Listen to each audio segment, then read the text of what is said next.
Do you have a product, service, or event that Creativity Found listeners would like to hear about?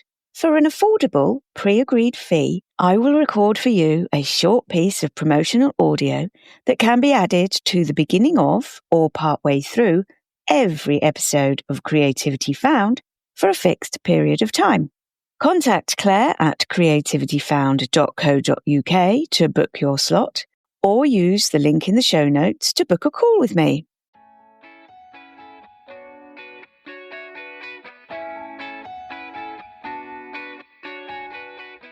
Then it was dependent on what other people said. And that changed everything. So the reason I stopped making art when I was 10 years old was because of grades. And I realized, I said to myself, you have 11 hours, honey, to figure that out. Because if you don't figure it out, there's a big cloud of depression that's going to pour down on you as soon as you get off the plane. Use the third act of life, that period post 50, but really post 60 or 70, as potentially the most creative time of our lives. I was such a not artist for so many years that the opportunity to make art in my 70s has been glorious. Hi, I'm Claire. For this podcast, I chat with people who have found or refound their creativity as adults. We'll explore their childhood experiences of the arts, discuss how they came to the artistic practices they now love, and consider the barriers they may have experienced between the two. We'll also explore what it is that people value and gain from their newfound artistic pursuits. This time I'm chatting with Sally Fox. Hi Sally, how are you? I'm great, Claire. I'm so excited to be able to speak at last with you. Thank you. Start by telling me, please, how you feed your creative soul currently. Oh my gosh, it's like, how do I not feed it? I write. So, I wrote a book and now I'm starting on my next book and I journal. But my real heart these days is in my art. And as I talked about in my book, I'm a born again artist in the sense that I was such a not artist for so many years that the opportunity to make art in my 70s has been glorious. And then I dance, I sing, I make up stuff. I feel like my creativity is really well fed. Oh, that's amazing. That's so lovely. Let's talk about your experiences with creativity as a child and young adult. Were they positive at home, in education? I think we have to distinguish between natural creativity and focused creativity, because all kids are naturally creative. And thinking about myself as a child, I spent hours playing in the woods. I had imaginary friends. I made up stories. I had this rich creative life. But if you said creativity like a specific, like art or music, then it was dependent on what other people said. And that changed everything. So the reason I stopped making art when I was 10 years old was because of grades and the fact that you knew that certain people were the artists and then there were the rest of us who shouldn't even bother to try. And the same could be true of singing or dance or acting, all the specifics. You had to be deemed talented by the outside world. And that's a creativity killer for so many kids. So the one place I shone was in school. So and that's a certain kind of creativity too, but it was more academic and left brain. And it took me until I was in my 60s to say, forget it. I don't want to give the world the power to tell me whether I'm creative or talented or not. Why did I give it away when I was 12? Well, so many of us do. Absolutely. It is something I've heard so many times on so many times. show. Yeah. So you said you were academic and pursuing things on that side. What was that trajectory like? Did you have a plan for after school? Maybe did you know what you thought you wanted to do when you grew up? When I was in high school, people would ask that question, what are you going to do? And my only question was, I'm going to go into something that hasn't been invented yet, or that I don't know what it is. Because I didn't feel myself getting slotted into, the typical professions back in the 60s. And I think that was actually a pretty good answer, that I didn't know. And I've sort of meandered it through several different careers. But the real driver is I'm fascinated by people. I don't like to stay in a rut. I like to create things as I go, and I love to share what I'm learning. I mean, how do you put a word on that? You could call it teacher, eventually became a professor. You could call it blogger, because that's part of what I do when I blog. You could call it very curious person, But I didn't know what I was going to be. And so I've followed the breadcrumbs. But I didn't think it involved art. That was one of the most clear things. I knew it was not art because my father did art. I love my father, but no art for me. Why do you say my father did art, so no art for me? Well, because I had such a strong feeling that I had been deemed artistically untalented when I was 10. Right. But I'll tell you a story that I describe in my book. When my dad died, art was very private for him, but he loved it. It sustained him. He was not a professional, but it was his heart work. And when he died, there was this big box of very carefully organized art supplies that he left. And when I was helping my mom clear out her little house, I came upon that box several years after he died. And I said to my mom, "It's Dad's art supplies. What do you want to do with it?" And she said, "Well, maybe we could give it away." And I said, "No way." And I didn't tell her, but I took the box that evening and I took it back to my house. And I thought, someday I'm going to open the box and see all these things. And I actually got in and got charcoal on my fingers and saw the watercolors he had. It was 17 years later when I was talking with someone who invited me to take a beginning watercolor class. And I told her, I said, "No way, no how, I'm not an artist." And she looked at me with that sad puppy look. And she said, "I don't understand. It's a beginning class. Why don't you come? People love it." And I said, "No, I'm not an artist." And at that point, Claire, I heard the voice inside of my head, the still small voice, the one I call the muse. And the muse said to me, "Sally, you have a box of your dad's art supplies. You have kept them for 17 years. You are either going to take this class or you're going to give away that box." And I was like, "Oh my God, she's right." And I took that class, and the rest was history. There was a reason you were keeping that box. Oh, totally. Yeah. Totally. That part of us that is always true, that always remembers that we're creative, that never gives it all away. Well, that part was holding it like a little seed, saying, the outside world can say this or that, but inside you will carry the seed of the artist for 60 years. Yeah. Before you can let it hatch. But isn't that glorious that we never totally forget? Yeah. That it waits for us. Yeah, exactly. Why did you go to business school? I was deeply concerned about the world, and I had been en route to get a PhD in sociology because I really loved learning about people. But it was out when I was working on a project in Africa, because I was in international development, that I realized the world was getting shaped not by researchers, but by people who knew how to make things run. And all of a sudden, it occurred to me, like, why don't you give up on this particular PhD and go study management? Because you want to help people. You want to help people make the world a better place. So I enrolled in the one business school in the US that seemed to understand that you could use your management skills in a corporation or a nonprofit. It's all management. And I joined to continue that dream of making things better by understanding how things ran. How did that come to fruition? Well, in a way, it didn't, because I felt like a fish out of water for two reasons, Claire. One is that I realized I wanted to make things better, and a lot of my friends wanted to go make a lot of money. So I felt a little bit like a fish out of water. But the other thing was, I didn't know it at the time, but I had a very artistic way to work in the world. I was creative. I wasn't processing my world linearly like you often have to do spreadsheets and all in business. And even though I have a very well-trained left brain, another part of me just never fit. And I always thought that I was the odd one out in business school. But I tell you, 40 years later, I feel like I wasn't the odd one out.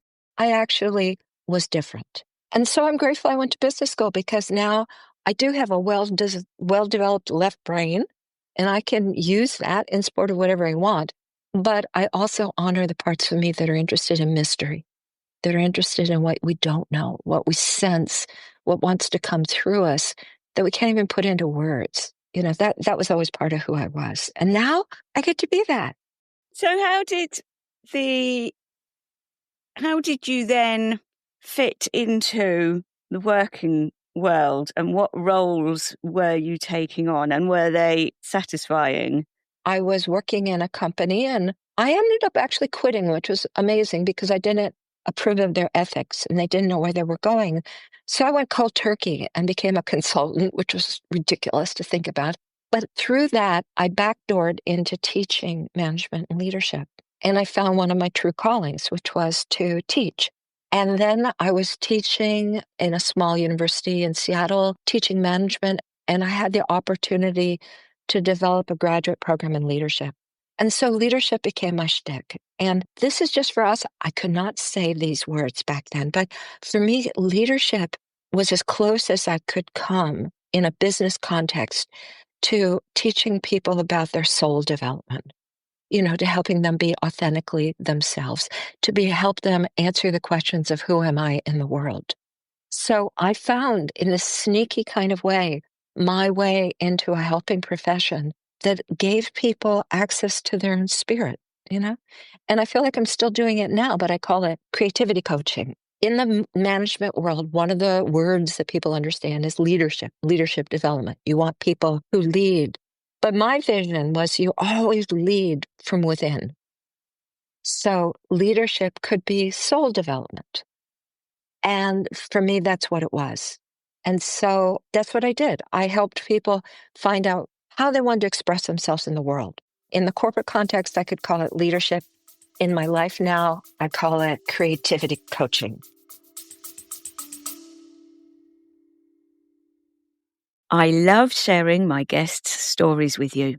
Behind the scenes, I pay my hosting fees and software costs and invest time in planning, recording, and editing episodes to make sure the guests sound great and listeners hear the best content.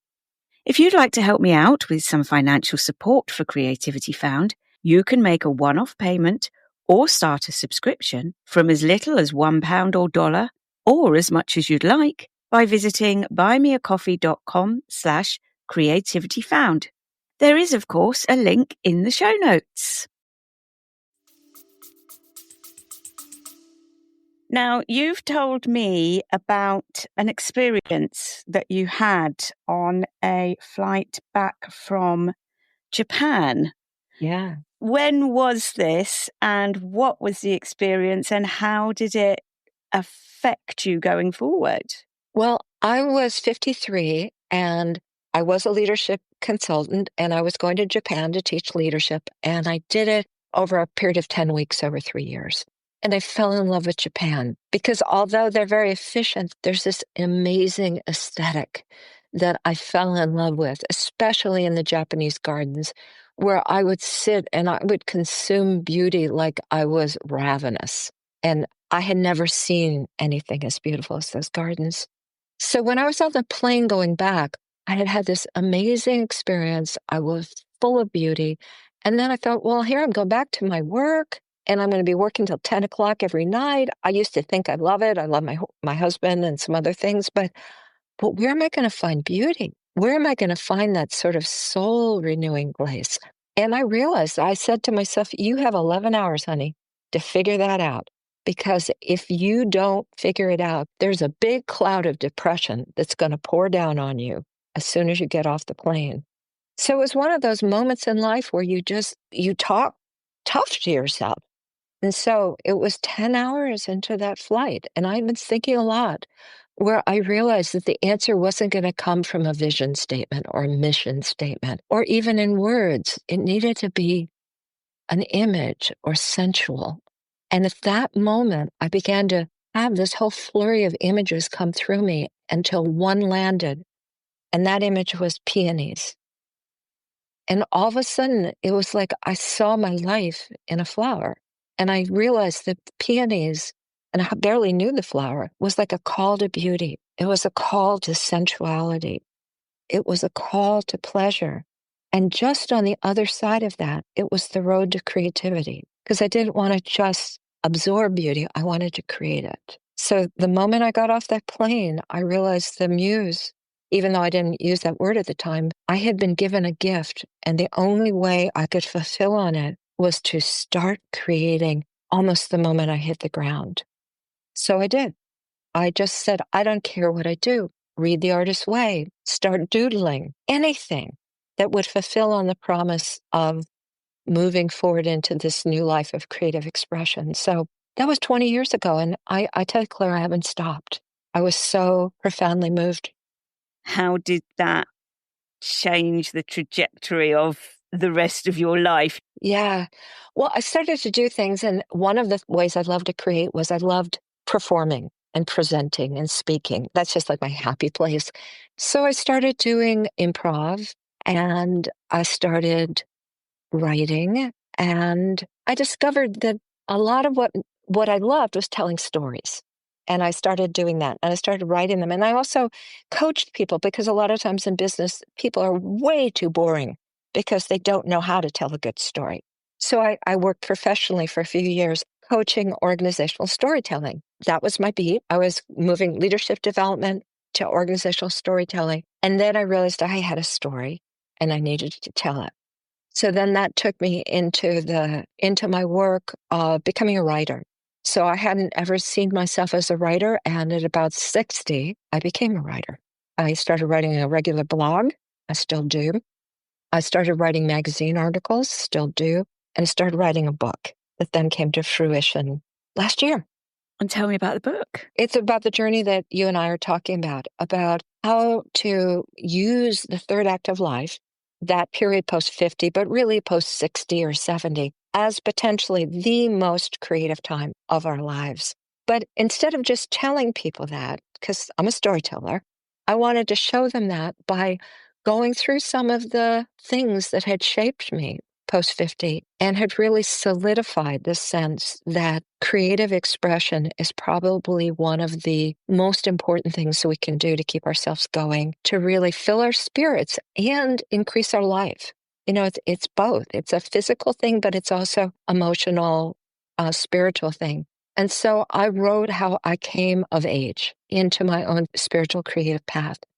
And from what I know, you know, it's not a huge bestseller because it's really hard to get books into that bracket. But the people who have read it, the thing that I love most is that they'll say to me, I read your book and I went back to the piano.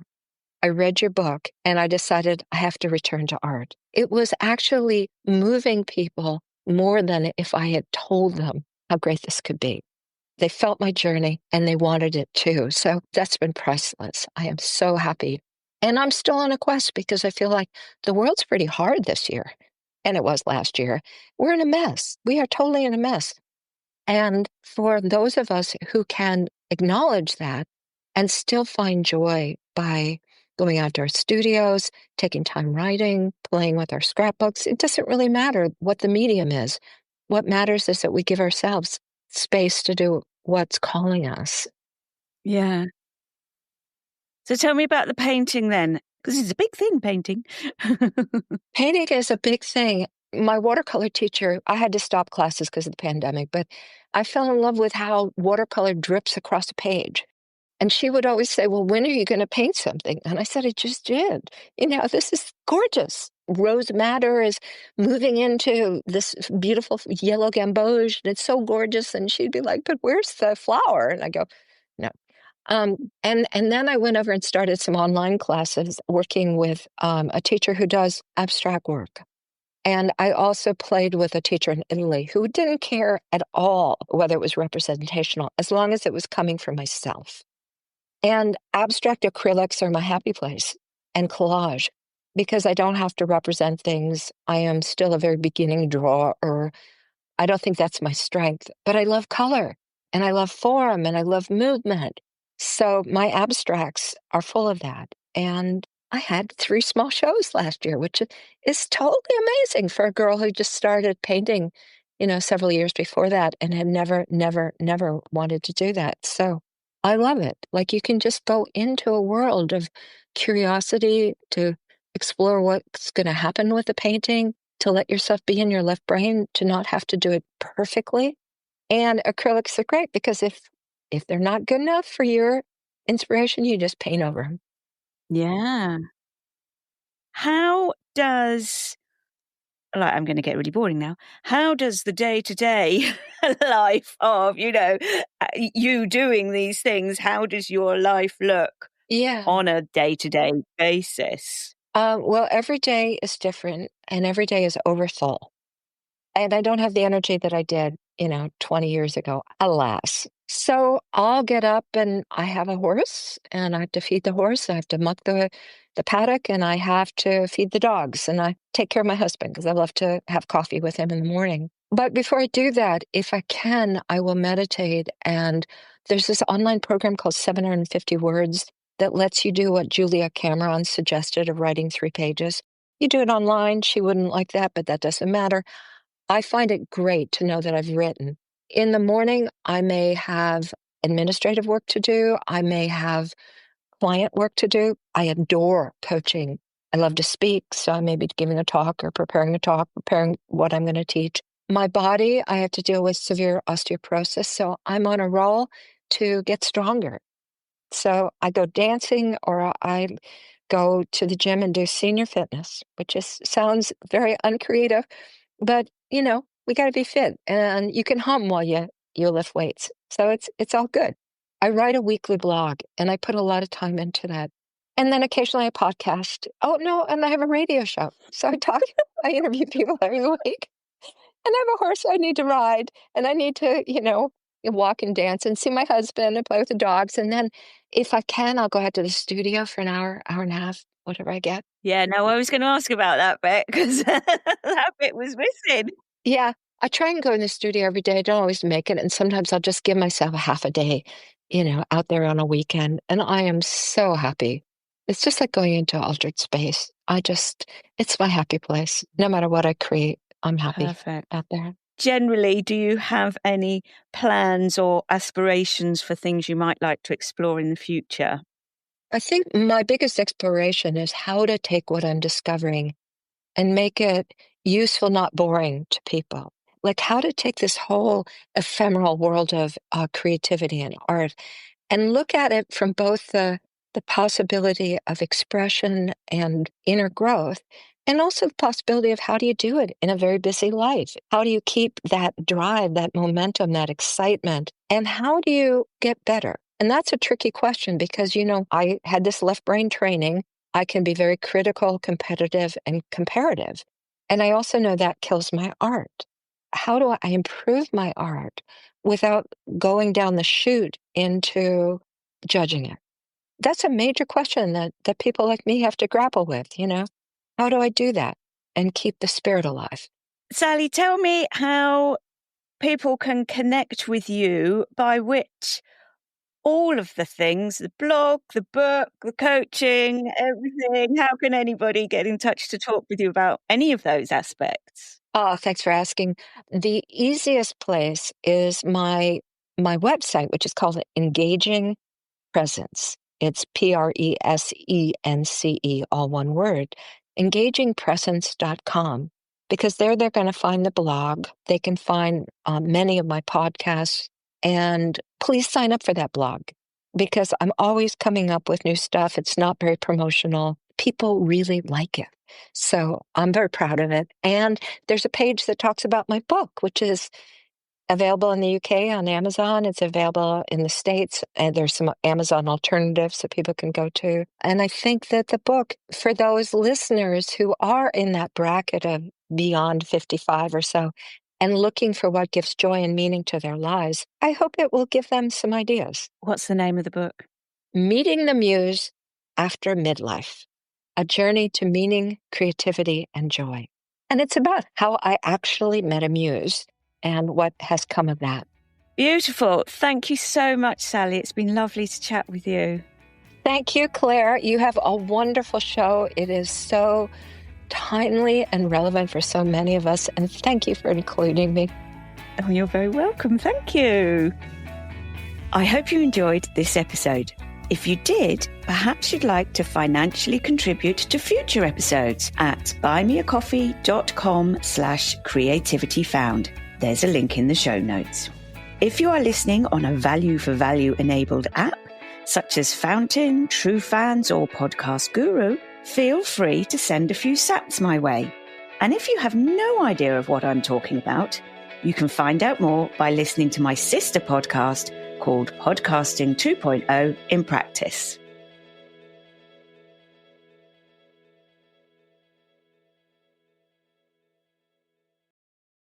Are you thinking of starting your own podcast and looking for a little advice from someone who started from scratch and hasn't looked back? That's me, by the way. Then book a podcast startup sanity check with me so we can work together to clarify and simplify the process of starting a show. I have been podcasting with Creativity Found for 4 years. I have won and been shortlisted for prestigious podcast awards, been a guest on other people's shows, and attended many podcast-specific events in the UK and US, where I have made lots of podcasty pals across all genres. For my second show, Podcasting 2.0 in Practice, I have had the privilege of talking to industry experts as together we teach creators how to benefit from and implement the latest Podcasting 2.0 technologies. In this paid 4 hours chat, we can talk through your content idea, how to record, which platforms are worth the money, how to get your show to all the listening apps, what you need to know to future-proof your show, and much more. Please note, I will not tell you how to have a chart-topping show in your first week, nor how to pitch to sponsors. I will, however, act as a mentor whom you can run your ideas and questions past. The decisions you make with the knowledge you gain are all your own. Visit creativityfound.co.uk/podcasting to find out more. And there is, of course, a link in the show notes.